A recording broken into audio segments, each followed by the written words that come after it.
বারবার নির্বাচনে শুদ্ধ হোক অশুদ্ধ হোক ক্ষমতার পালাবদল হয়েছে, কিন্তু কতগুলো বিষয়ে কোনো পরিবর্তন হয়নি। দল পরিবর্তন হয়েছে, মন্ত্রী প্রধানমন্ত্রীর নাম পরিবর্তন হয়েছে, ক্ষমতার মস্তদের বিভিন্ন নামের মানুষেরা সেখানে গিয়েছে, কিন্তু কতিপয় বিষয়ে কোনো পরিবর্তন হয়নি। সকলের ভিতরে একটা ঐক্য ছিল। সেই ঐক্যটা কি? দুর্নীতির ব্যাপারে সকলের ঐক্য ছিল। কোন সরকারের সময় দুর্নীতি কমেনি।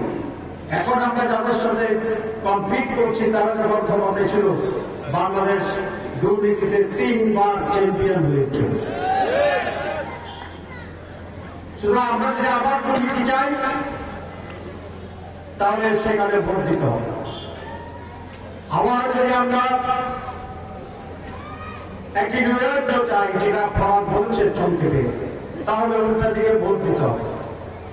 আর যদি আমরা একটি নিরাপদ উন্নত নতুন বাংলাদেশ চাই, তাহলে আজকে যে জোট তৈরি হয়েছে 11 দলীয় জোট, সেই জোটের সে ব্যাপারে কমিটমেন্ট আছে। যখন 5ই আগস্ট নতুন বিপ্লব সূচিত হয়েছিল, আমি তখন জেলে ছিলাম। আমাকে 22শে জুলাই যৌথ বাহিনী ঢাকা থেকে গ্রেপ্তার করে কেন্দ্রীয় কারাগারে পাঠিয়েছিল। 5ই আগস্ট বিপ্লবের পক্ষে আমার হাতে জেল সুপার ফোন দিল, স্যার এখন দেশ স্বাধীন হয়ে গেছে, আপনি জেল থেকেই কথা বলতে পারবেন। আমি জেল থেকে প্রথম যে ফোনটা করেছি চট্টগ্রামে, যে চট্টগ্রামে যেন কারোর পরে কোনো প্রতিশোধ নেওয়া না হয়।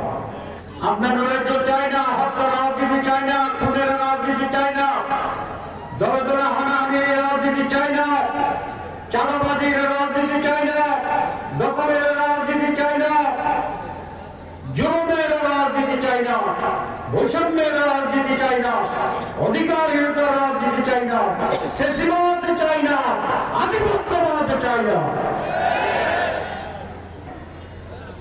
আমরা ক্ষমতা আসলে দুর্নীতি নির্মূল করব ইনশাআল্লাহ।